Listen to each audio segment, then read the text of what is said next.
Yo, welcome back to the show. Hey, I think I just broke the internet.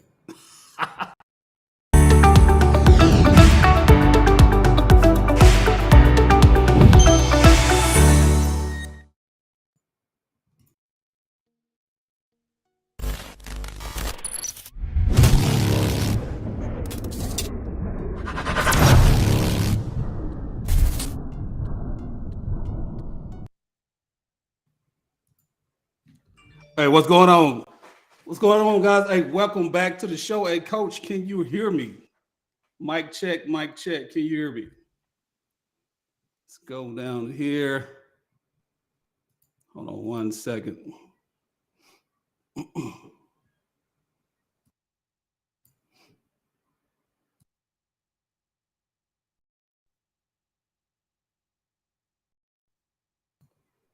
right, try one more time, coach. Is your mute good? Like he's kind of lagged out 1 second. Let's get him back.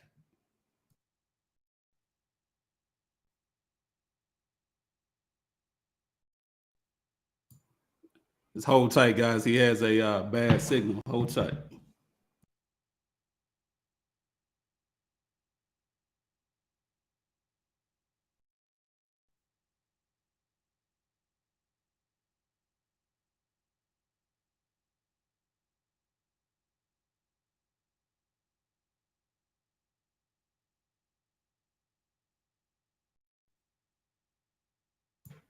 All right, can you hear me now?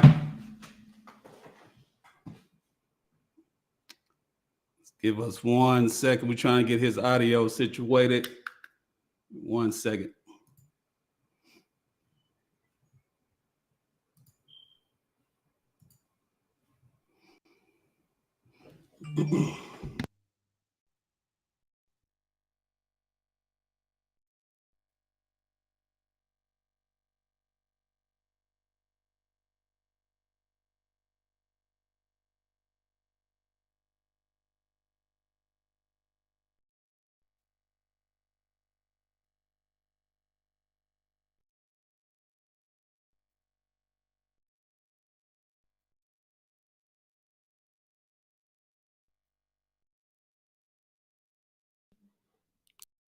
There you go. Can you hear me, coach?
So, tight guys, we're trying to get Coach back in here. Try to one more time, Coach, on that new link.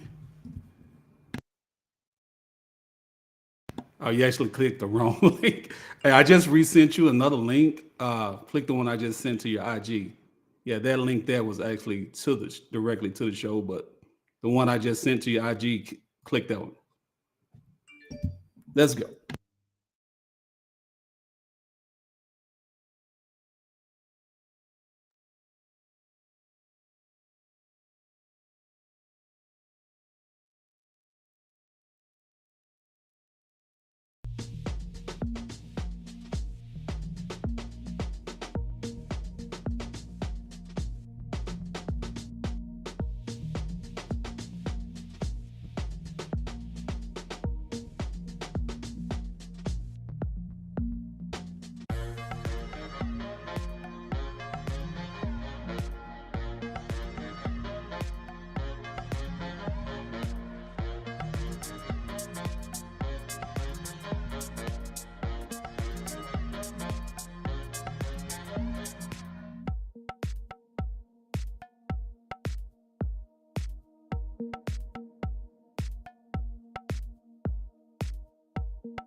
Just hold tight, guys. We're trying to get Coach back in here.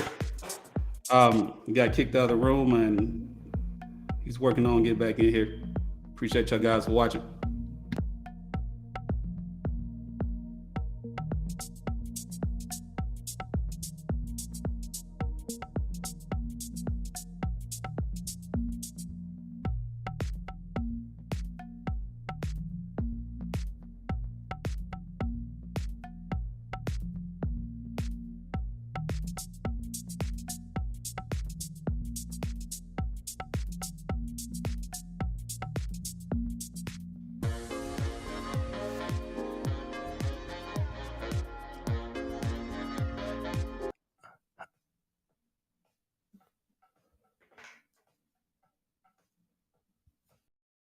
We good?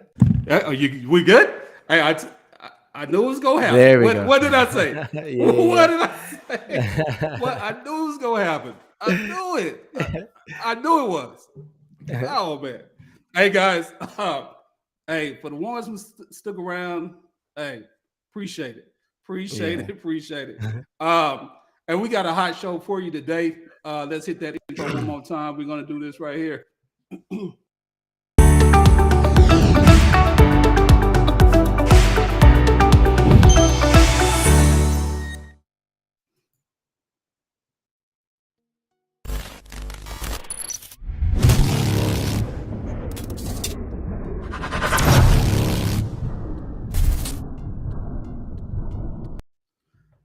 All right, guys, welcome back to the show. We got a hot show for you today. But before we jump into this, let me tell you who we got first.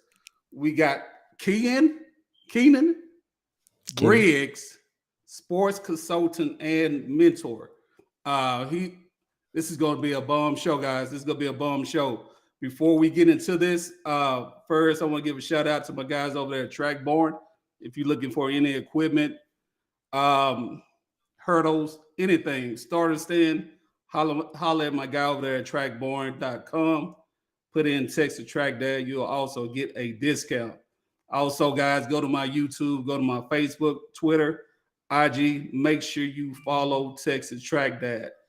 Also, with TrackBorn right now, he's giving away free team stores. So go in there, check that out, see if you can get hooked up. All right. Hey, Coach. Welcome to the show. Welcome to the show. We go chat today. Why don't you tell me a little bit about yourself? But tell these guys a little bit about yourself. Yeah. My name is Keinan Briggs, sports consultant and mentor. I guess when I just got into sports, my mom wanted me just to be active because I was really hyper kid, and just really enjoyed that whole process of football and basketball. Thought I was going to be the next football star. And then my football coach in high school introduced me to track. He said, "Hey, what are you doing in the spring?" And he's like, "Come out and do track." I tried the 100-meter dash and wasn't that fast. And then he's like, "You know what? Let's get you over the hurdles. And I was Yeah. like, how do you do that? He's like, just take 3 steps in between each hurdle and then run it.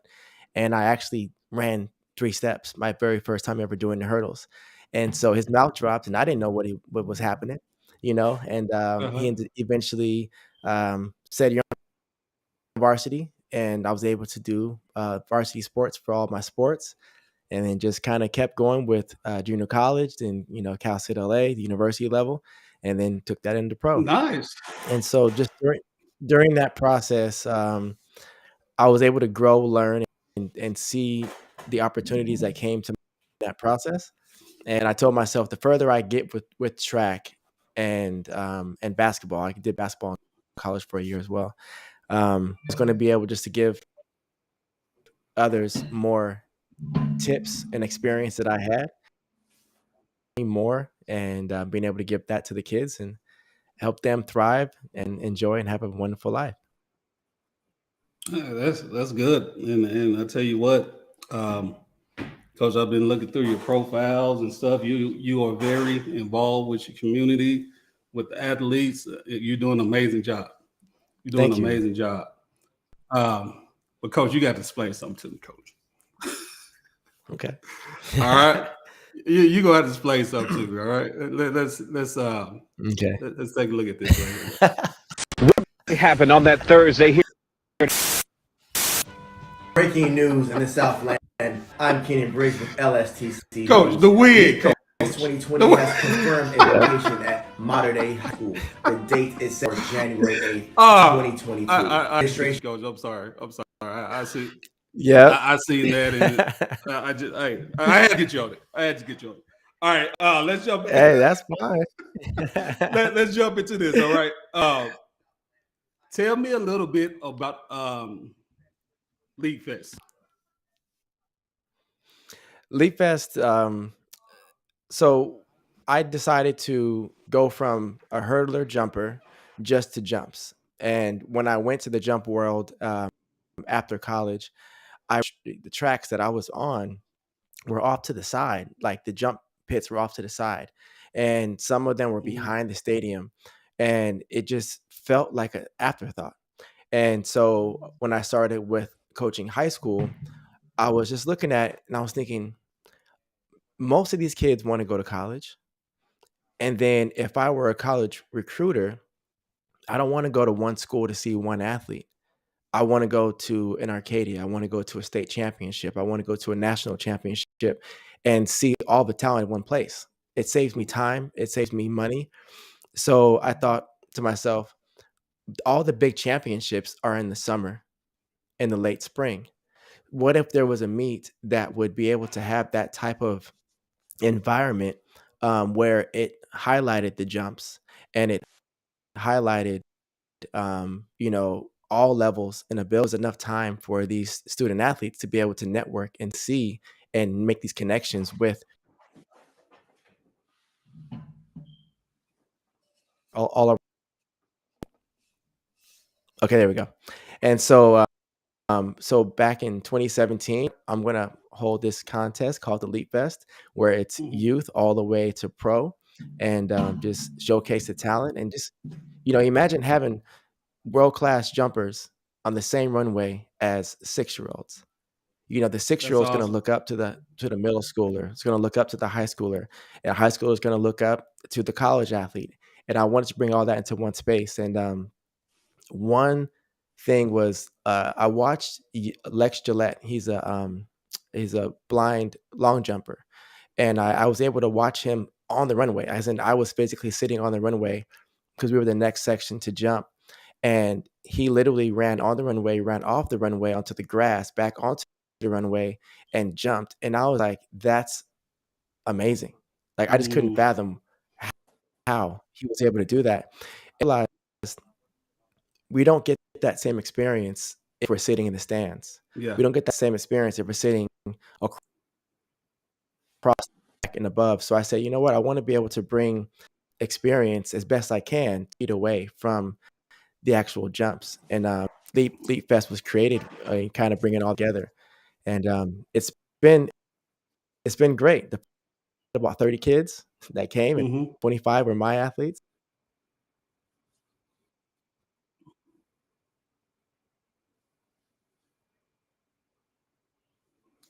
Yeah, he's kind of lagging out a little bit. Yeah, coach, you on a red on my screen. You might have a bad connection on there. Let me check it out.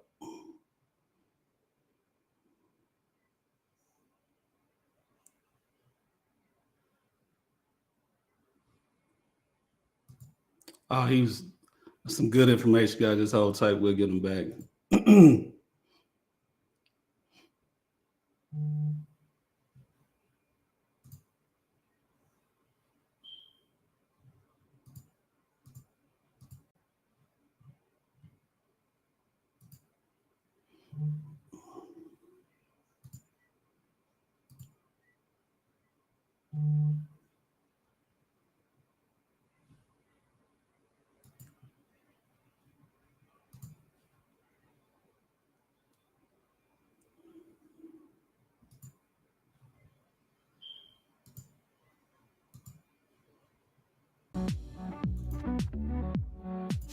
Is that mic connection going out? There he is. He's back already. Can you hear me, coach? Yeah. Yeah. Is that my There connection we going go. out? Yeah, yeah. You went red on there. You're green now. You got all green bars right now. So you in a good you're in a good place right Okay. now. Oh Let me man. I just got the overlay on here. Let me take the overlay up. Let me take it off. Okay. Yeah, you're good. You're good. So I got you green right now. You're good right now. Okay. I'll Um, make sure I have everything closed on here as well. yeah, I normally turn off my Wi-Fi on my phones and pretty much everything Okay. except the I'll do the computer I'm same. on. Okay. I got all that off. Where did I lose? You were saying how important it was.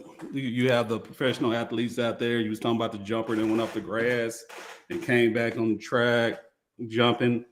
So you pretty much covering Leaf Fest that's going down. And what are the dates on that Leaf Fest? Second weekend of January. So this year it's January 7th, from 9 a.m. to 4 p.m. at Modern Day High School in Santa Ana, California. Yeah, but you know what? That's good because these kids they watch these pros on TV, and for them to actually be there, they really look up to them. Mhm. I'm pretty sure they get to go up, and talk to them and things of that sort. And is Yeah. this your fourth annual League Fest, or is this your first? This is your Your seven? seventh. Okay, all right, all right. If they want to register for that, where can they go to register for that? They can go to leapfest.org or they can go to athletic.net and register directly through the athletic.net. Nice, nice, nice, nice, nice. Now, so I was going through your profiles. You had this quote on one of your posts. Say, I help my clients develop their ultimate potential through the lens of sports. What does that mean? Through the lens of sports. What does that mean? For me, I really think that sports is just a chapter of our lives. Let's say you're the greatest athlete in the world and you're done at 35. You've got 75 more years to live. And so there's things that sports teaches us, and those things are what we should be using. So what I really believe is athletes have what it takes to do whatever they want. Even people have it, ability to do whatever they want. And so I just use sports to be able to give them tangible results for their dedication, hard work, and just efficiency. A lot of times we as coaches say you got to work hard for success, but the reality is, for me, you don't have to work hard. You need to work smart. You need to be able to do everything that's needed for whatever your specific goal is. And so what I do is I actually highlight the strengths of my student athletes, and I empower them, or not. I don't empower them because they're already empowered. I just highlight what their strengths are so they can see it. And once they everything falls into place, their grades, their confidence, their results, all that stuff falls into play, and then essentially makes them a desirable athlete to be recruited.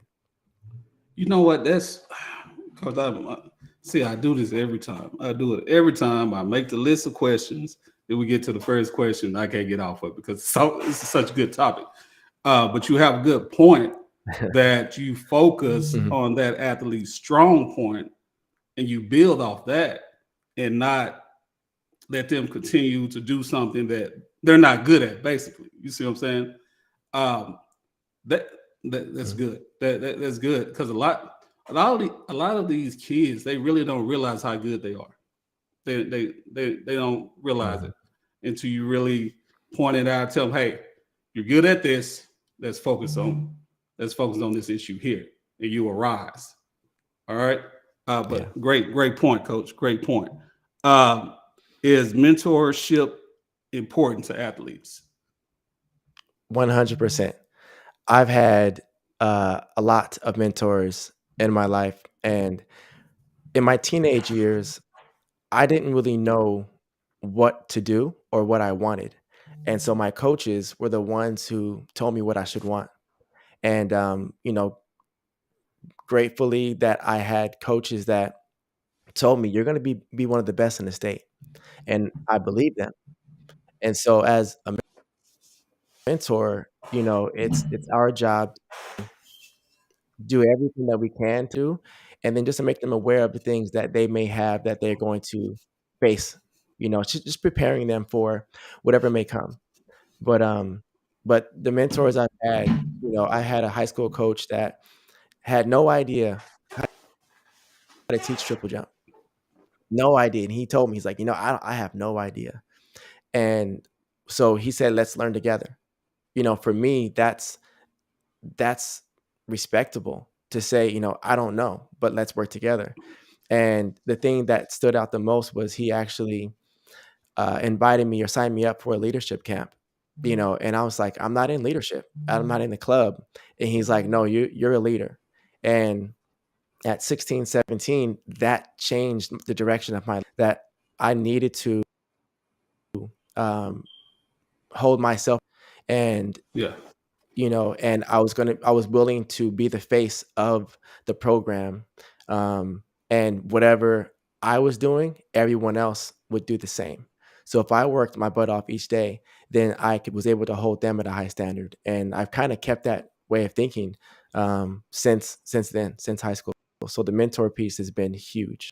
yeah, you're exactly right. And some kids they might not, like the parents at home, they might not know what to tell their child on how to get better on triple jump, on how to get better on long jump, um, what to do with recruiting, how to talk to coaches. Parents, I don't know that. I have to reach out to people like you. And you're doing an awesome job. I got a question though, coach. So Mhm. your specialty, would you say, is triple jump? Yeah, I'll say it's triple jump just because the game of the sport itself is Mm, so complex. Um, I'm not trying to negate any other events. It's just I feel that there are so many, detailed pieces within triple jump, and as I kept learning as an athlete, I just decided to, be able to identify athletes that would excel in that, and there are triple jumpers in the world. yeah, So, yeah. if you can do it, it's just another piece to add to your bag of, abilities. And hey, coach, that's what I want to hear because you know what? I'm trying to go to the Masters. I went to the track the other day and I did that triple jump and I measured it. It was about a 12.5 strong. It, what you thinking, coach? What you thinking? I say you ready to go. You might make sure you have the ice packs out because I need the same, but ice packs ready, we're good to go. 12 foot, a pretty good jump, right? Hey, thank you, coach. Mhm. Appreciate the That's motivation. impressive. Hey, we moving in, coach. Long jumper versus triple jumper. Is there a difference between the athletes, and can a long jumper be a successful triple jumper? And the reason I say that, because typically, well, I'm Texas track dad. I'm not a professional like you. I'm just going by what I see. Long jumpers are faster than triple jumpers. So can they slow that speed down to be a good triple jumper?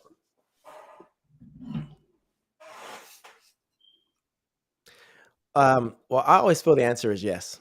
It's just to everything. But I feel like if an athlete comes in and they're naturally a great long jumper, it takes a little bit more time to get them to understand the concepts, patience, um, of triple jump because there's so many variables to it. Um, I've also seen a pattern that when you have a great triple jumper, they may not be the best long jumpers, and it's a good mix there. What was the other half of your question? Um, the speed of so you answered that one, I believe. The speed of the long jumper. Um, Yeah. are they able to slow that down to be a good triple jumper? You did say yes on that. And the is it any difference between the characteristics of the two? Because typically Yeah. you probably gonna have one faster, one stronger. Yeah. Yeah, yeah, yeah. Okay. Um, So go ahead. no, you good. Go ahead. Go ahead. The Okay. characteristics. So I'm Do you trying to think. think is Yeah, it's a big difference. Cause so for example, Sophia Sharamonte, she was an athlete. She's now at Air Force, and she did triple jump, but she was a speedster. She was seventh grade, um, and it was very challenging for me as a coach to have her break down those speeds, and it was a lot of impact. But when it came to long jump, she was on. Taylor Ashmore is another athlete that didn't understand the triple jump until she got into college, and so, but that's where I had to realize not everybody's a triple jumper, not everybody's a long jumper. yeah. Everyone's different. But I do feel that I like more dense athletes for a triple jump, um, because they're ready for the impacts and the demands of triple jump. Mm, Miles Carter, who is ready to jump so far, this his junior year during COVID, but he was built like a great long jumper, and so he had the power. So he was tall, lanky, very light. He had a great strength to weight ratio, um, and jumped really well. But it was a mixture of his foot speed wasn't as fast, but he had the spring, and it was trying to figure out the balance. So traditionally, if an athlete showed up and they were more lighter, strength to weight ratio was a little imbalanced, then I would put them into long jump first because it's less wear and tear on the body. But if you have mm, a basketball player, soccer players, girls and boys basketball, those are default. Those are default triple jumpers because of their body's used to that pounding. Um, and yeah, I just feel like between the two, it's you can have them do both. But I feel that I've had to put one as a primary. So Dominique uh, Rutolo, she was a long jumper all through, middle school and junior high. Then high school, she just didn't have that foot speed. So we could have increased her foot speed, and then she would have gone from 18 to 19 feet. But she went from 33 to 37 between eighth to ninth grade because I understand the motions of triple jump. And so I said, okay, we can work on your speed or we can get you to be an expert in triple jump. So when you get to the next level, if all they add is speed, you're going to jump very far in both long and triple. So that was a big focus for us during her, journey through high school. okay. So so pretty much you get a new jumper. They call you, hey, coach, my daughter want to jump. Um, they come out to the first practice. Um, is your in your head, um, what are you looking for? What drills are you going to run this athlete through to determine which jump? So that wasn't on there. It's just some Yeah. questions just come to my head. Um, I just first I do an assessment where I test them mentally. I see where they're at, where to start, because I can't just start an athlete expecting them to know how they should move, because it's a motor skill. A motor skill is actually like through your biology. You have to be able to. It's a learned motion. Like they can comprehend it, but can their body actually go through those motions? So I have that type of assessment, and then I don't do private training. So if they came, they would go straight into all the biomechanical base training motions, and they do that 6 to 8 weeks before they even touch athletic. It looks like a boot camp for the Really? first 6 to 8 weeks. And same to this understanding, because my second year, I had an athlete who she was 5'9", probably 115 pounds, but like just frame rise, ready to jump, right? But her knees were touching. Valgus knees, there was no hip strength. And I said, I can't jump you until we fix the flaws, with your structure. And so I had her do this specific program. The knees got stronger, the base started to build out, and then she was able to jump. And so I actually, instead of having that be a thing for athletes who needed it, I just brought that in for every single person. So every year we take that cycle and go through that time, that base. And then once that base is set, I analyze their movement patterns. And then once we get through that, I then start assessing, okay, are you going to be a triple jumper? Are you a sprinter? I look at their foot speed as we do our strides, do our warm-ups. I look at their attention to detail. They're not detailed. Then we go with the drills that are going the exercises and events that are going to be a lot easier to comprehend, just so they can build their confidence to say, I learned long jump is so much fun. Great. And we're going to progress to the next events. So to answer your question, this is a long story long now. It's No, you're good. You're good. You're good. it's a longer process of assessment, because Mm-hmm. so many athletes come to me and say, hey, I want to do 5 sessions and get better. Well, I can't increase your bone density in 5 sessions. It's not how it works. If you're looking to improve, you're actually looking to be able to be quicker with your motions. And if you don't have those already set up, then you're just putting yourself in a very negative situation. So it's about the base first, and then build from there. And that's you know the saying that go around. You got to trust the process. It's not going to happen overnight. You're not going to come out there as a female athlete jumping 40 right off the back if you ain't never jumped before in your life. Hmm. It's definitely a process, coach. And you're exactly right about that. Um, so you used to hurdle, right? You was a hurler, right? Did you Hmm. coach? Did you coach in Yeah, the hurling at all? yeah. I have You others out did. here as well. Okay. Yeah. Okay. Um, hey, shout out a few hurlers for us, right quick. Phoebe Ladd, she's over at San Diego's UC San Diego. Emily Waller was the CIF champion. She's from U, so you might know that team out there. Who else hurdles right now? Karis Wondercheck, she was OC champion last year. Um, All right. oh man, so many. There's a lot more. Okay, that's good. Believe it or not, Dominic Rutello did hurdle too. Yeah. Yeah, I had to do hurdles for a while. Every athlete tried the long jump, triple jump, and the hurdles, and I assessed them through the process. Would So this is going to be a true or false question.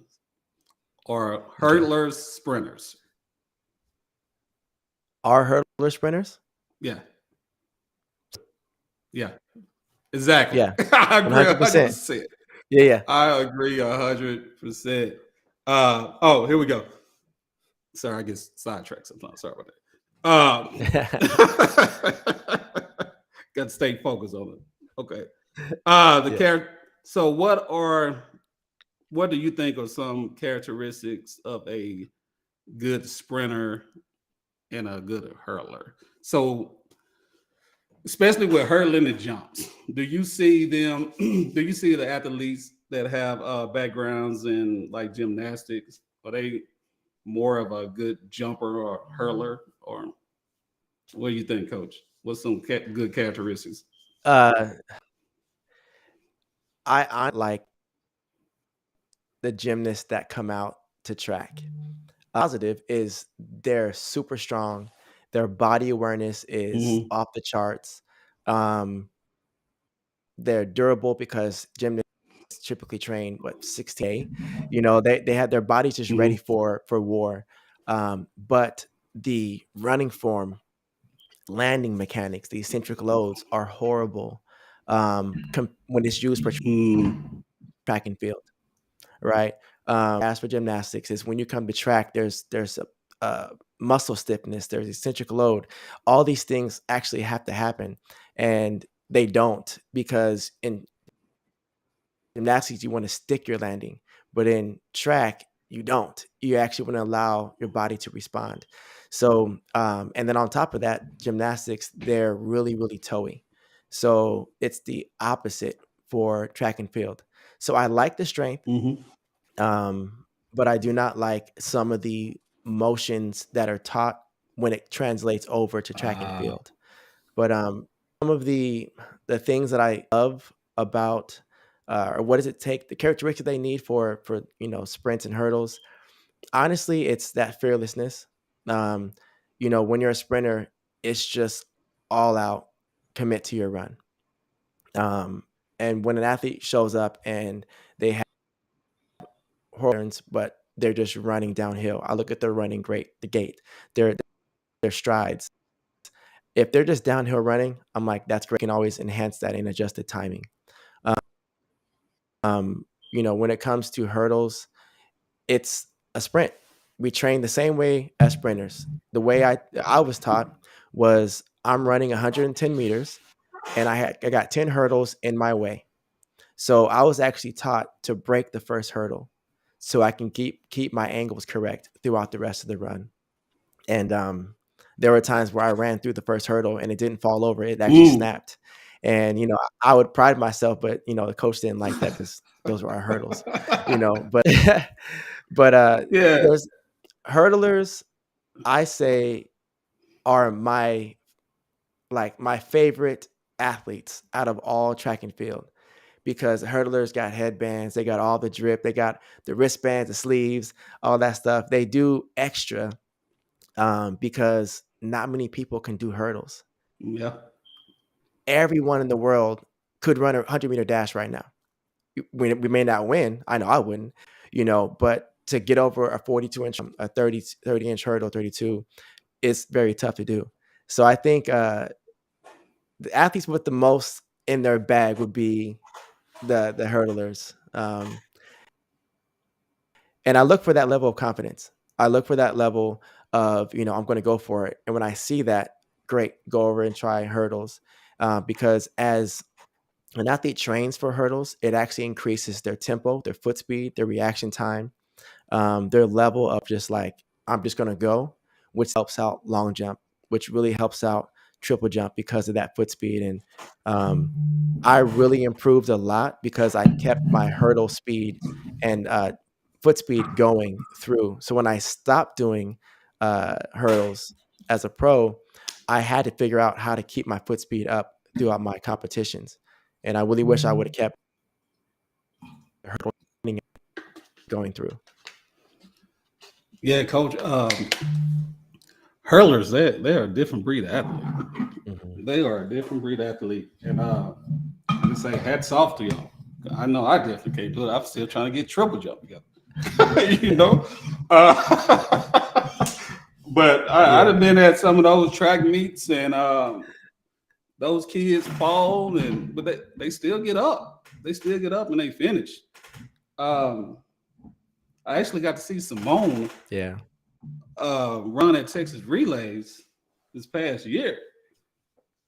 She committed to Baylor. Um, man, when I say she was walking over those hurdles, I was like, wow, wow. Um, but you're definitely right. You're definitely right, Coach. So here we go. Next question. So, Mhm. do you have to be a sprinter first before a hurdler, or a hurdler first, then you put them through speed development? What do you think? Mm. Well, I know I would teach the sprint mechanics first. I really believe that every step has a value and to be optimized. Once that base is set and your communication with the ground, communication with the blocks, the angles, the trajectory, um, the pattern of eye throughout your move. Once that is understood, then you add in hurdles, and it's the same mechanics. It's the exact Mhm. same, just the angle. Slightly. So I think it's sprint first, build that base up first, and then you add in the hurdles. And then that I always give to athletes is, especially for the girls. Well, the guys, I was taught that whatever you run in the hurdles, your 100-meter 3 seconds faster. So I would run with the mentality of I'm supposed to be running a 10:9 or Mhm. whatever time that I had. I think I ran a 14:4.9 was my fastest. So a roughly 10:9. So I would run angry with why am I running a 14:3 when I should be running 9 through these hurdles? And so that came from the sprint mentality with I need to be able to sprint really well to execute the hurdles as fast as possible. Mm. Okay. Um, Let me ask you this question here, Coach. Is it important? Is it more important to get big jumps and fast Is a times? connection. All right, can you hear me now? What about now? 1 second Oh here. no. Can you hear me now, Coach? If we lose them, we'll bring them back.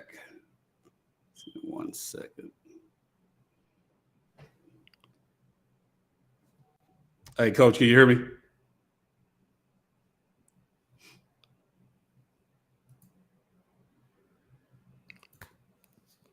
Come on, connection. I ain't trying to get him. We can hear him, but we can't hear us. Hold on 1 second. Okay, I think it connected again. Okay, here we go. All right. Can you hear me now? Yes, I can hear you. You can hear me? There we go. Let me Yes. take this off. All right. So my question was, um, is it more important to get big jumps and fast times as a freshman or as a freshman and sophomore, or is it more important to get it later on in your high school career, junior or senior? I honestly feel it's very important to get your big marks earlier. And obviously, you want your big marks later. But the reason why I say earlier is I had a freshman who hit 40 feet in triple jump. Mm-hmm. She doesn't have to improve. Now, does she want to? 100%. Are we going to focus on improvement? 100%. But the fact that she was a freshman and hit 40 feet, she's already on the radar for all the big time universities. So now it's about moves it all and stayed at 40 feet. She's a D1 caliber athlete. Mm-hmm. So, what I look at is if you hit a mark early, um, you know, but again, your training shouldn't be tailored towards hitting the big marks. It should just be your training as a freshman or eighth grader. And if we happen to hit those big marks, great, because now you can solicit your services as in I'm already at this mark and I'm going to be able to improve as we go. Because I look at it as, let's say you live the ideal life and your best jump or best performance happens at the state championship your senior year, recruiting deadline. You've missed, all these opportunities because you jumped or performed so great so late. But if you have those marks earlier and you still were to improve, you're in a good spot because you already have the marks that are required from these coaches. Because I feel like this new generation of coaches, there's a requirement, there's expectations for the coaches. It's you got to perform as a coach. We got to see results. And if an athlete comes in and they're already hitting these great standards, but they're qualifying and scoring points at their conference championships, well, then great. We just need you to score. And so I think that's kind of where my philosophy has moved over. So the earlier you hit your big marks, the better. Kind of like if you're running 800, if you get out strong, or the 400, get out strong, you're now having everyone else chase you, and you get to get out in front of the pack. And same with hurdles. My coach taught me, get out, get out in front. All the chaos happens in the back. That's Yeah. kind of what I've transitioned to. It's if you have it earlier, it's less stress on you to perform, um, because you're already there and you can walk around with your chest. Yeah, yeah, yeah. Nice, nice. So as let's say you go into the meet, you got y'all going to a big jump meet, Leap Fest, right? Mhm. What's more important to you? What do you teach your athletes? Is it more important to get on the stands and get a medal at the meet, or is it more important to get a PR? What do you think, Coach? Well, between those two, I don't care about either one. It's what is your experience? Did you have fun? Did you make some friends? Did you connect with someone? Did you do the things that you set out to do? And so what I mean by that is each week my athletes set goals, and I hold them accountable to the goals that they had set. Each year we set goals for the season, for the year.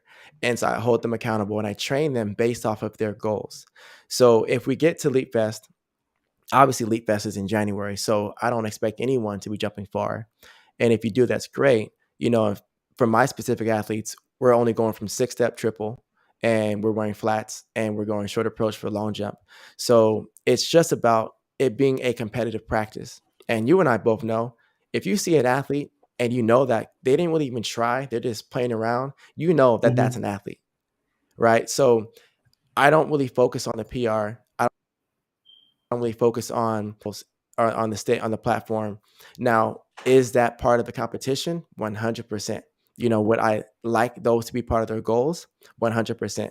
But if they said, I want to be consistent on my approach, I want to keep my head up after each jump, I want to be coachable, I'm more excited about those three than it is to get them on the podium, because the experience is what you actually want. If you're chasing getting the podium and you made it to state, didn't make the podium, but your goal is and hit those big marks, then you could look at your season as a failure. And it's like, but all the work you put in, all the people you met, you made it to state, that's something you should be actually grateful and happy for. So it's really about the experience, and are you doing the things that you set out to do? And then that's what we celebrate. So it's a lot of moral victories. But once they get to a certain level, you know, um, then I kind of nudge them into the next thing, like, hey, you do nationals 4 times now, Mm-hmm. expecting to win. I'll add those things in as we go, but majority of the time, these are kids. It shouldn't be Hey, about the flashy stuff. It should be more about the experience and having. yeah, yeah, you're right, Coach. Do you think the parents put a lot of pressure We still there? on yeah, can you hear me? Did we lose you again?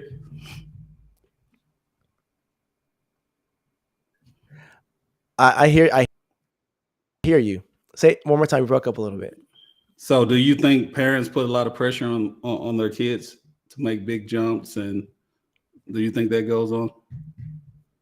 Well, I know a fact it does because I know my daughter. I used to do it when she was small, but I learned real quick about that. I learned real quick.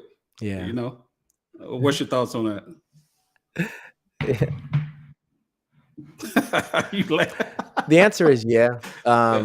And it's yeah. The answer is yeah. So, but the thing is, the parents don't see it because they love their kids. It's just like they love their kids, and obviously, when a kid does well, the kid's happy. The parents are proud of the kid. Parent says, "Hey, let's go grab some ice cream and cookies, and now we can whatever the wagers are." And what I've also noticed from there too is this generation of kids, and also parents, it's fun to be the parent of the superstar. Like, that's my baby. She just won Yeah, first yeah, place, yeah. and as a parent, we'll get used to that, or what if that child's supposed to win and the child loses and the parent's like, you had it, like you fouled that one jump, and it becomes a indirect pressure that parents add on to the athlete, and it's not on purpose. It's just the parents are so excited to see the kids happy, and it's a long car ride home or a long flight home when you travel and you foul all of your jumps. It's frustrating. So where the parents kind of get in the way is, and these are all loving things. Parent who said, if you jump far at one of the meets, I'll give you, I don't know, it was like some tickets to some concert, and I didn't say anything, but when in my head I was thinking, now she has to perform at a certain level, and if she doesn't reach that standard, then it's a failure in her eyes and she misses out on certain opportunities, and what I've created is like an actual workshop just to help parents understand what your actions may or may not do um, to the athlete's psyche. So, I've had all types of parents. Some of them that are very supportive, some of them that get on my last nerve. But at the end of the day, you know, it's it's because they Yeah, love their yeah. kids, and I love their kids as much, as they do, and it's about keeping them safe. And that's the reason why I turn away a lot of clients sometimes, because they're expecting, I want to get better at jumps. Can I go jump? And the reality is, no, your knees are touching. You need to go do squats and Yeah. lunges first. We got, because you jumping far or help you. We're trying to get you to run safe and run fast all season. So um, I do my best to not cross that line, even though we're all human still. But yeah, parents sometimes do get in the way.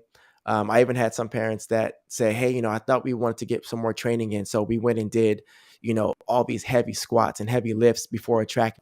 Don't Oh do that. wow. you know don't do that. That's the worst thing. And they say, well, I used to want to before I compete. It's like, yeah, but that was 20, 30 years ago. There's a certain process, and it's always just, I let them know just to always consult a professional. And not saying it's wrong, it might be the best thing ever before you make that decision, because you're essentially the manager of that athlete. And I think that's where our sport's kind of going. Ways where there's state champions, Navy bench not playing, that could be a state champion in high jump or triple jump or the hurdles, but they were pushed into playing that team sport during the season, or like while doing 7-on-7, and they're frustrated that their PRs and marks aren't increasing, because it's like, you just had 4 practices this week and you had a tournament, and now on the Sunday you're trying to go get the 100-meter championship. It's very tough. So yes, the parents do impact the athlete's results, and so that's where the consulting piece comes in, is educating the parents on your plan. Your plan is your plan, and now let me just explain to you what it may or may not look like and how to navigate through that process. Yeah, and I think at a young age, they should just be having fun anyway. You Hmm. know, you shouldn't be out there yelling at your 6-year-old to tighten up your arms and where's your drive phase. Nah, you don't need to Hmm. do that. They're 5.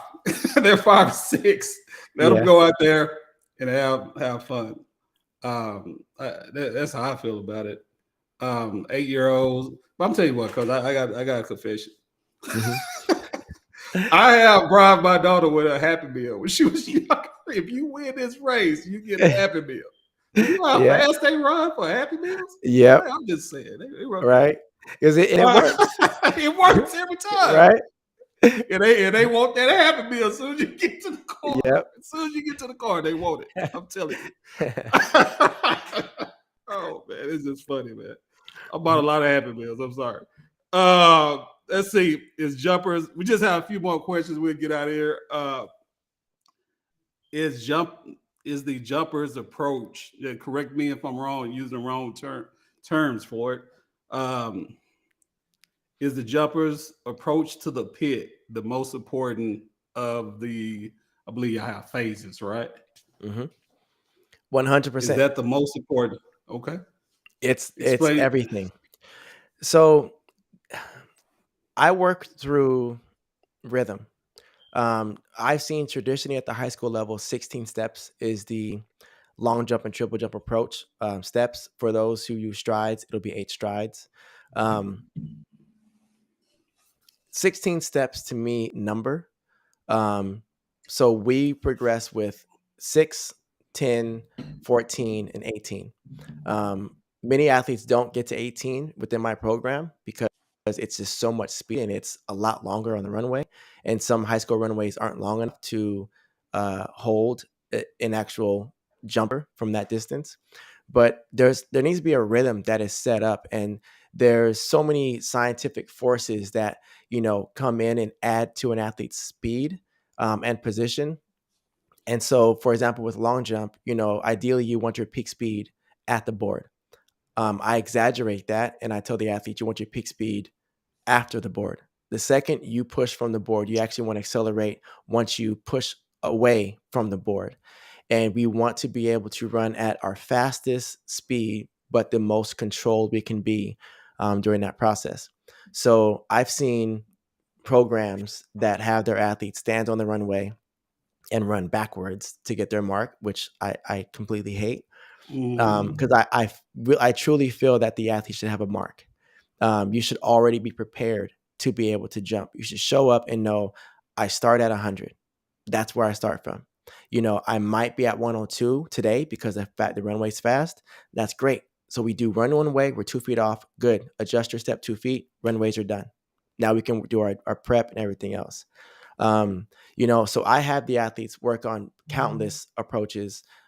Sheila Hudson was my triple jump coach at Cal State LA. She was the American record holder, and we ran run-throughs over and over and over again. I knew how to get on the board every time without affecting my approach.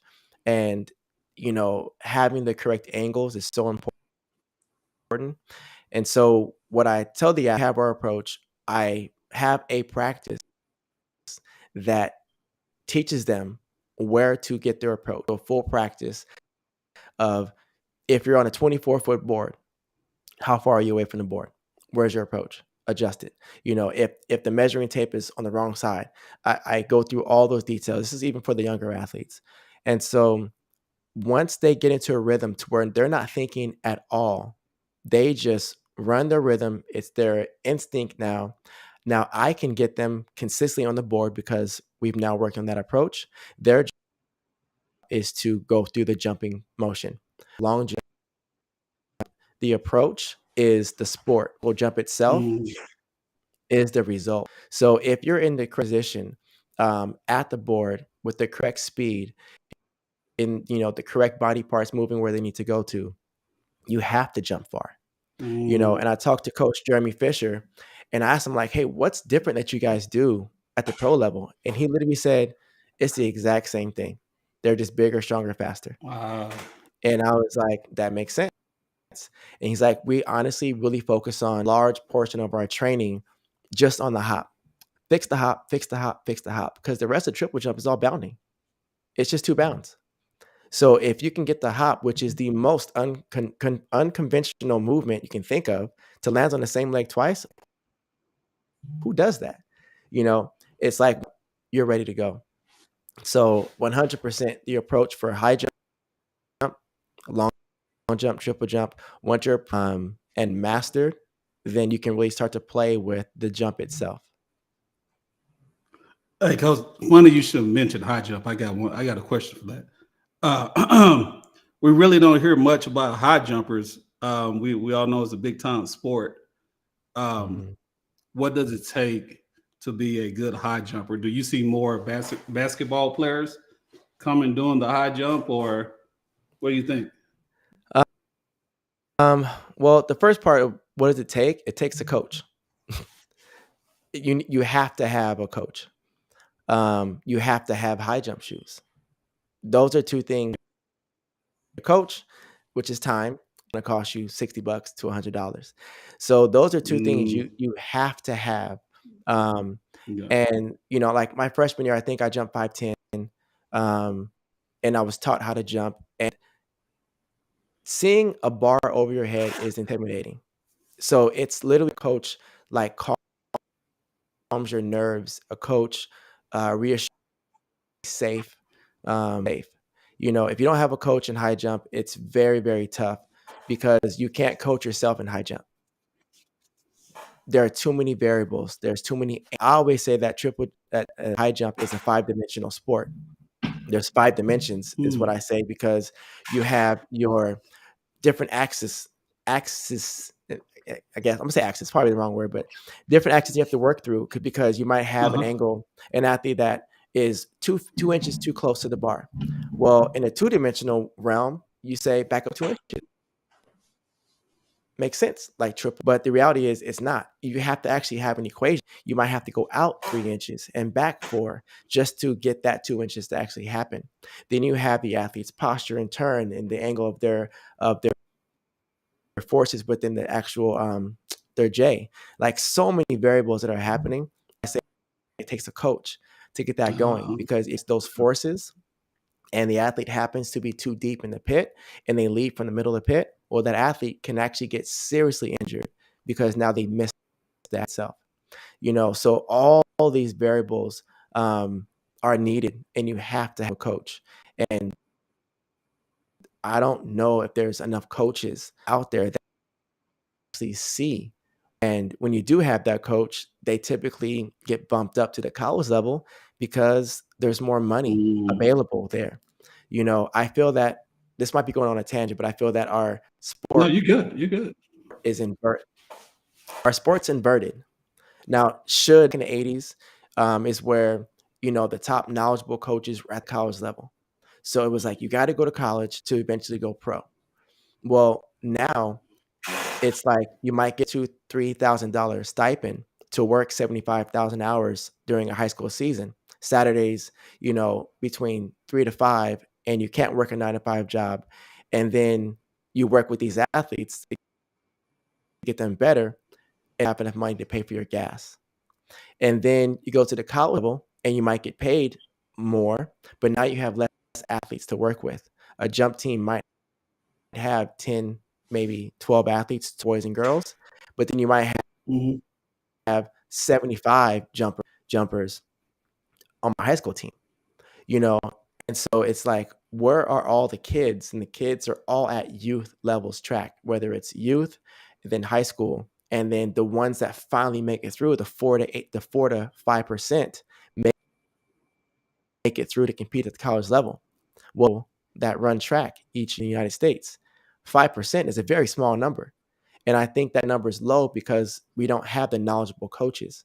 And so the great thing now is we have club sports. So now you have a coach who says, "Hey, I'm worth X amount of dollars per month or per season," and they can, put a value on their expertise and their knowledge and experience, and then say, "You can join my team. I'm going to offer you this service," and then that coach gets paid how they feel they should be paid, and they're able to give the service to the kids.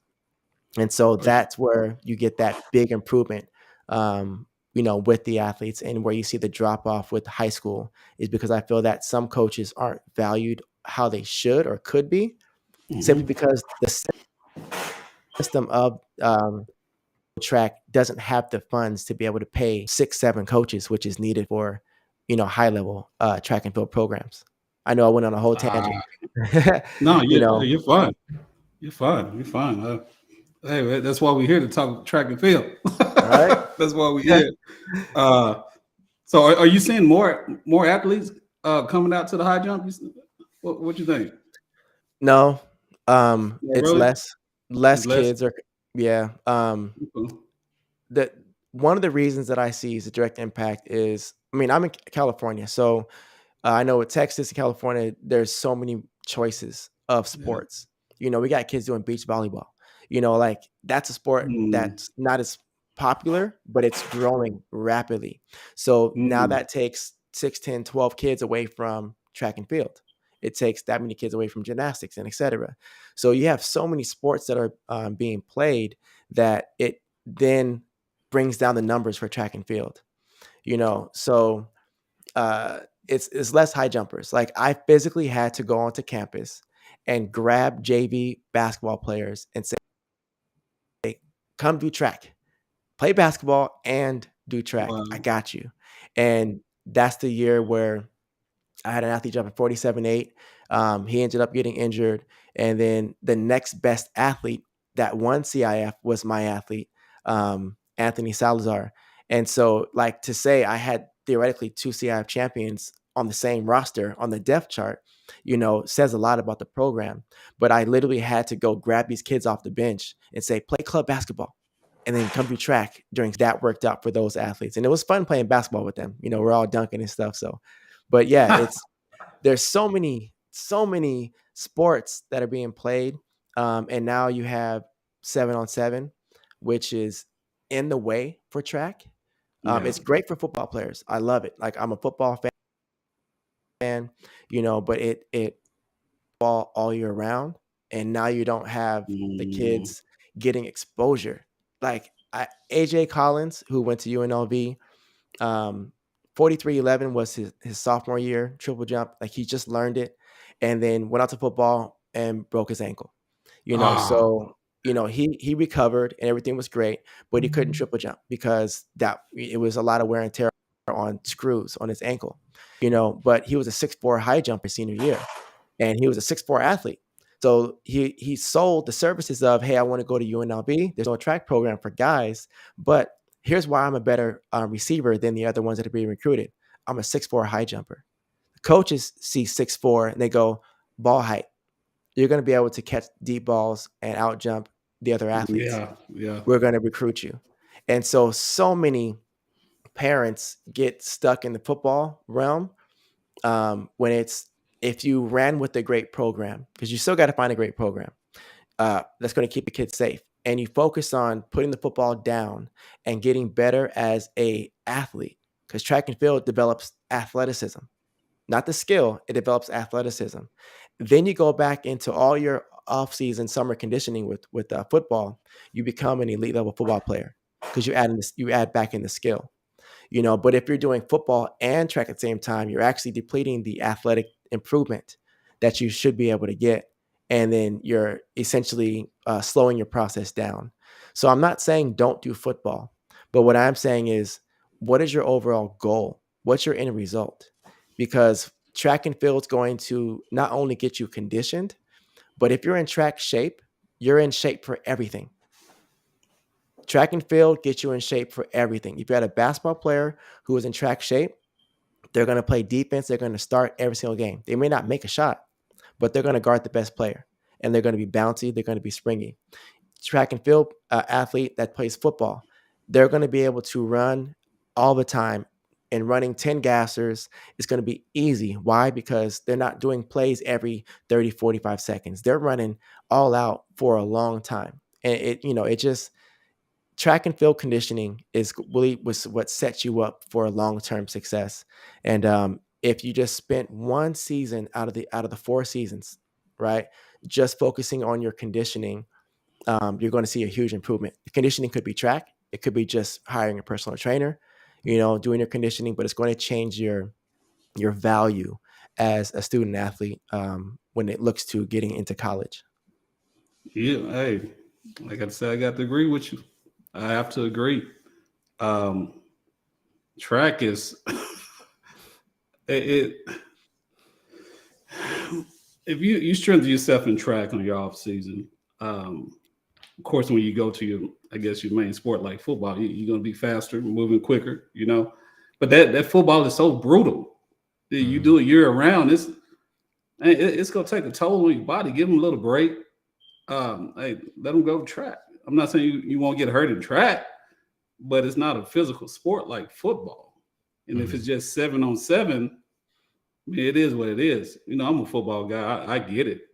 You go want your star player there, to make touchdowns. I get that. But are we doing what's better for the athlete? Is the question. Mhm.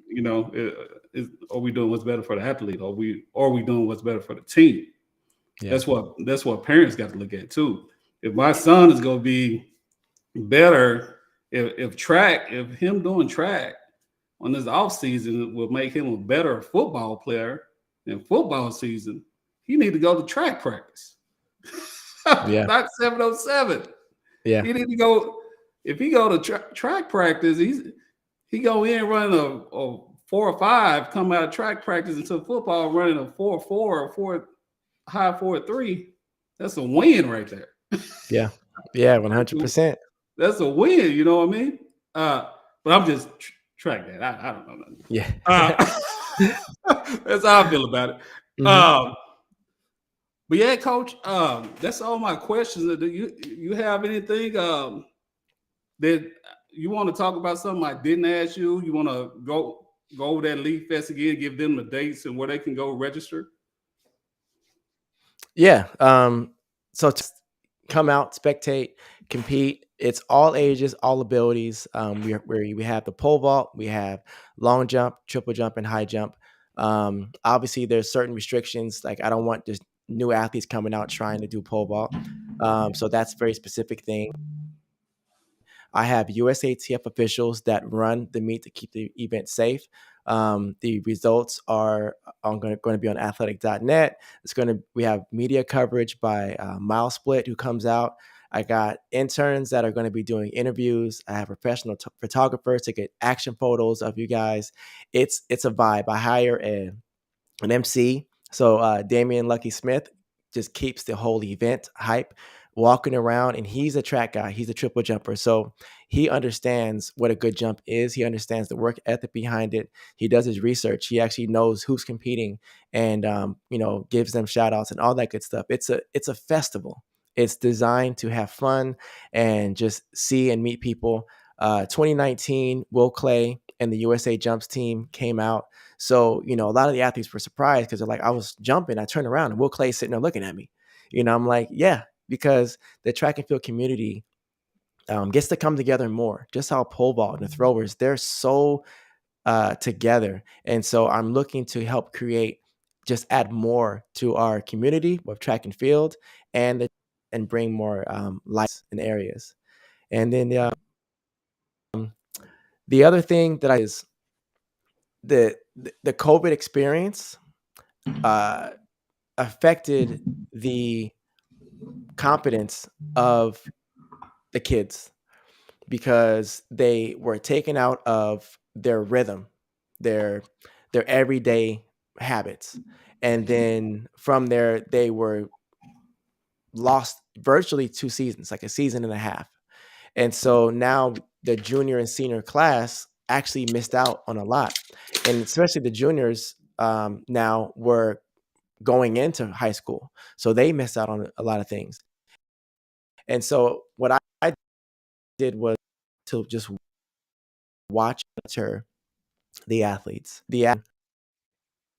fragile. Oh, we're losing a little bit of connection again. A little more fragile. So the confidence piece is something that parents, coaches should be really aware of to make sure that the athletes are in a space of happiness and having great experiences. Um, Obviously, we as coaches sometimes have our win league to win a certain team championship and etc., which is as we should, you know. But there's to at what risk, you know. So what I put together is a confidence workshop, and the confidence workshop it just gives athletes additional tools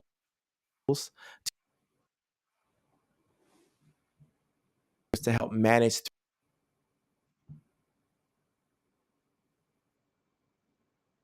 We might be losing them through just a little bit. There you go. You kind of breaking up a little bit, Coach. I got you yellow right now. You just went red. That's some good information. Hold on, we'll get them back, guys.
Am I back now? Yeah, you back. Can you hear me, Coach? Oh my gosh, that was the best monologue ever. That Hey, was that like, was. Hey, I was down in, Coach, on that. man, I was down in. uh, But they got it though. They got you. Just man. broke off. But Okay. let me talk a little bit about COVID, and you can get refresh your memory while I'm talking about it a little bit. Mhm. Because I actually did a piece on like COVID-19 when it was going on. And man, I'm telling you, we lost a lot of athletes, track and field athletes, that gave up on the sport. Um, they couldn't practice. They had coaches pass, multiple coaches passing from COVID that they've been with since Mhm. they was little, and that affected them. They're still affected right now, all of them. And that's something parents need to talk about. Talk to athletes about, make sure they're still doing okay. But COVID, Mhm. man, it was a big blow. It was a big blow, man, Mhm. and a lot of athletes were lost. They didn't know which road to take because they've been working hard all their life, and COVID-19 comes in and bam, takes everything from them. You Mhm. know, and now they don't know what to do. But that's good.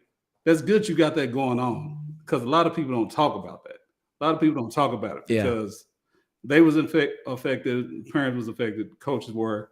Man, it's just a bad deal all around. But you go ahead, coach. You go ahead. Yeah. Oh yeah, that's I mean pretty much it. Yeah, it's something I think, having those conversations, you know, what I've seen through my years of coaching is that 13 to 16 age range, kids are comparing, as they should, because when you're 10, 11, 12, you're told what to do. Get up, wear these clothes, go to school, here's your dinner. But when you get to that 13, 14, 15 age, now you're going to class, to high school, and now you're making your own friends. You have a little bit more freedom. Now you can go out with your friends and have more of a social life. And so they're more fragile during that time frame, because what if they have a friend who's just a mean person? Now that was their own decision. They chose to have that friend, And so putting that all back into track, it's we get to guide them, but we also get to give them the freedom to try a few things. So what I do, what I think it's like a secret sauce that I have with the athletes, is I set up calls with them and I meet with them and I ask them, how's your training going? What can we add? Can you give me feedback on how I am as a coach to let me know what are some things that you need? And I do activities every Monday with the athletes. I have a motivational Monday and I just give them things that I'm learning, on my journey. And as I learn these things, I give them some nuggets to help them just inspire, some more thoughts. But one activity we did was, I had 6 of my older veterans lead the drills, lead the activity for the day. And then at the end of it, I had them circle up in their groups about what 3 things that they enjoyed, and then one thing that they could improve on, or one thing that, that they can improve on. And Mhm. one athlete said to another athlete, she's like, "Yeah, I wanted you to be more like assertive." And the athlete that was a veteran said, "Oh man, I'm too nice. I can't be assertive." And it makes sense. Like that's not who she was, But I brought up to the team. I said, who is that servicing? The fact that you're not willing to become the person it's like that athlete saying, "I need you to be assertive and like talk to me straight." And the athlete said, "Well, that's not who I am. I'm not going to do it." And so that is, as a team, these are some things that we may need to work on. Because what if you being more assertive helps that athlete? Now that athlete can receive information the way that she feels she needs it, and then we can together work that much stronger. So now she respects you for getting outside of your box, and now you're pulling her outside of her box, and it just adds so many more layers to the growth, and that's where that confidence piece comes, because it's realizing there's no bad, there's no good neutral, and we can decide whether that's whether what that is. And so that COVID 2021 year, we had so many champions, and the big reason was we actually sat down and had more conversations and we talked more that year, because we needed to, you know, and I kept that going. So last year, I mean, we had 18 individuals make USATF nationals from, high school all the way down. And I'm amazed because those are individuals. Those aren't relays. Those aren't, you know, it, those are individuals that made it in the top 9, I think it was last year, 8 or 9 that made it. So I really am seeing how much that rapport and connection boosts the morale of the team and creates that competitive nature that actually makes more that yields more results essentially. Yeah, yeah. I think that's a big issue. The mental part, especially track and field, I don't think is addressed enough. Because track and field athletes, just like every other athlete, they have a lot of pressure on them, coming from home, school, wherever. And I think because I have done it, you get so caught up in the hype, you really not asking the athlete, "Are you okay?" Um, you more concerned that they lost the race, but do you know why they lost the race? Do they have something on their mind? Did you ask them that, or are you just so mad Hmm. they didn't get a medal at a practice meet? Yeah. Yeah. you know, pull the athlete to the side, ask them what's going on. Coaches and parents. You know, it's just a race. That's all it is. It's just a race. If they lose, okay, okay, we'll fix it. We'll work on it to get it fixed. But make sure you communicating, like you said, make sure you communicating to the athlete, make sure they're mentally fine, you know, because a lot of times that's what it is. A lot of times Yeah. that's what it is. And once you talk to them, Yeah. hey, you ask, hey, what's going on with you? You just don't seem like yourself. I had a friend that died in a car wreck today. Ah, really? Yeah. You Mm-hmm. get to talking to them, next thing you know, you get it now, what's going on. But if you're Yeah. yelling at them because they lost a race, it ain't good. It ain't a good deal. It is what it is. It's just a race, guys. Hey, I Yeah. get kind of, I get on my mouthpiece too sometimes. Sorry. Hey. Um, um, but yeah, Coach. You got anything else you want to talk about? That's that's the last of it. I appreciate you coming on the show. And if you can give your social media handles and some shout outs before we get out of here, if you have any. um, so I want to say just shout out to just everyone that's watching the podcast, everyone that wanted to watch the podcast, everyone, all the coaches. I don't think we get enough acknowledgement for the sacrifices that we make. Shout out to the parents for creating the resources for these young student athletes to get there. There are athletes that don't have $10 to buy spikes, but they make it work, and the parents put the extra time in at work to make that happen. So shout out to everyone within the village that's making all this work, um, especially the photographers that are out there doing great things. So just shout out to everybody out there. And when it comes to the parents, I can't go specific because I'll probably leave somebody out. But I do want to say, um, sorry, I got lost track of thought. No, you're good. You're good. But just shout out to everybody out there and keep it up. I am available for consultation. Just I offer a free guidance call.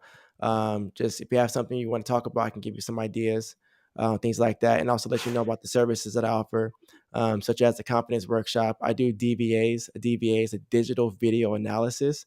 You send over your competition or your jump, and I'm able to give you some critiques on what's in the way, some solutions of what to do in drills. I've had athletes that have switched legs in the triple jump and gained 3 feet. Athletes that have made it to nationals last year, 2021. I had an indoor long jump champion, and mind you, I'd never seen these athletes in person. It's when you have that and then a coach who's able to support them, it really helps out. So I have a virtual team, athletes that are all over from Canada to Portland. That last year, Kashal Pai improved 3 feet in the long jump, 2 feet I'm sorry, 3 feet in the triple jump, 2 feet in the long jump last year. Was one spot from making the state championship, and my first time meeting him was at Outdoor Nationals at Nike. So that's a resource that's available out there.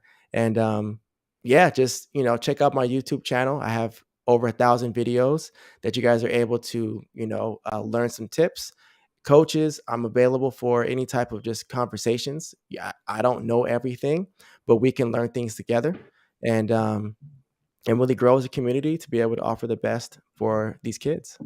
Can you give them your Twitter and IG again? Yeah, so everything's going to be at Keinan Briggs. Twitter, I don't think I've used since like 1998, but I ain't gonna lie, I don't use it that much because I'm horrible with my grammar and Hey, spelling. they got But some good upgrades on but there lately, so you might need to check it out.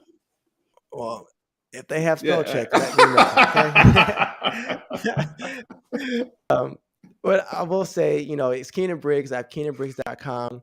I'm rebranding the business to Leap Mentality, and that houses the Leap Squad, Leap Fest, all the other stuff. So that's going to be coming out real soon. And yeah, YouTube is where you're going to find most of my content now. And just enjoy.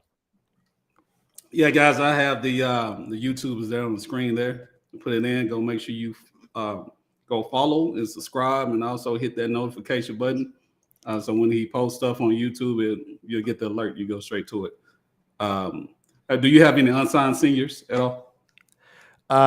Yes, Ethan Fong. He went 44, 11 and 3/4 last year, and he had only jumped for a few months.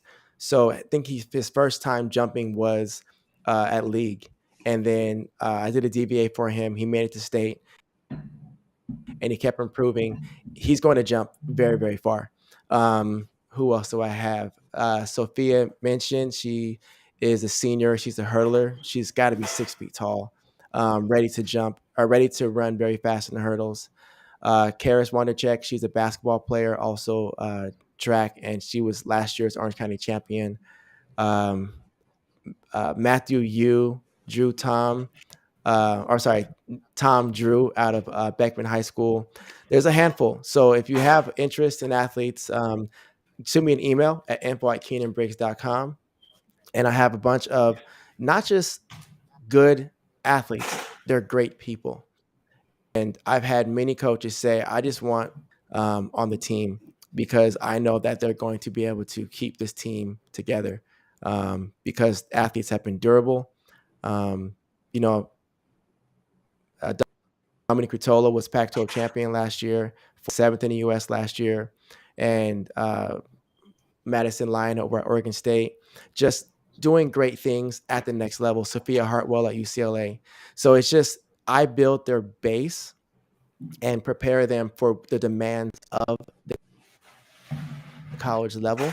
So it makes your job easier to be able to progress them. So that's, I mean, I can go on and on. So I'm going to stop there.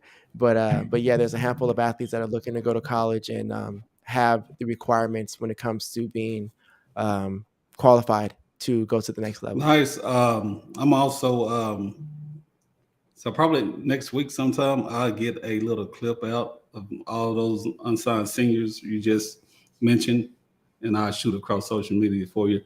Okay. And also, coaches, if you are interested in any of those unsigned seniors, you have his information. If not, you can always go back and watch this video or send me an email, and I'll get you in contact with them as well. But hey, Coach, good show. Hey, we fought through it.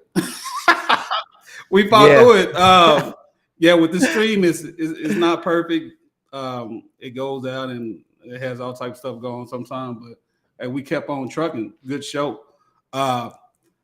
Hey guys, make sure you go follow me on Facebook, Instagram, Twitter. Also, go to my YouTube page, TexasTrackDad Podcast. Hit that follow, hit that subscribe button.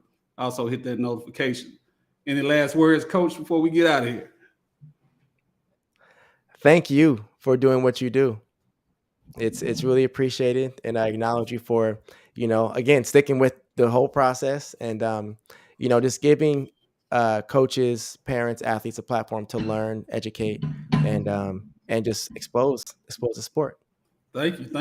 And any coaches, athletes, trainers, motivational speakers, authors, any of y'all want to come on the show, I got a request link on all my profiles, all my social media profiles. Go in there, fill it out, and I'll get back with you. But hey, Coach, amazing show. All right, I appreciate. I got one more question, Coach. One more question. What time is practice for my trip with y'all? 7 o'clock. Let's go. We out of here.